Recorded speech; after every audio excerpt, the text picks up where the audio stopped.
had about a handful of fights after that, and then I was just in a lot of pain, and I finally got my hip issue addressed, and there was a tear in the cartilage in my hip. A surgeon told me I can fix it. So I said, great, let's do it.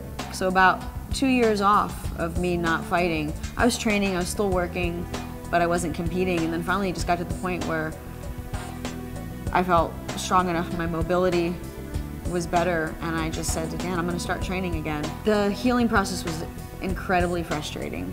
It was long, it was painful, it's boring, which is one of the reasons why Dan's great, because he actually works with you the entire time. I had been through physical therapy prior to surgery with other physical therapists, and it's boring. I understand it's the way the system is set up. They treat you, they give you an exercise, they walk away from you, and they come back to you, and you don't know whether you're doing it right or wrong. So Dan is very hands-on, and he's paying attention to all the details.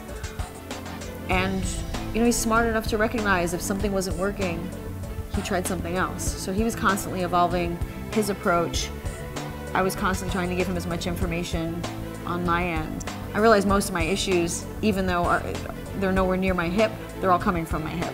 So it's really interesting to further my education about anatomy. It makes me a smarter trainer as far as here teaching Muay Thai and boxing, everything comes from the hips, everything comes from the core. So I've gotten some really good exercises that I've incorporated into a warm-up routine for my students, and I tell them all the time, it's gonna keep you healthy, it's gonna keep you from having to eventually see Dan.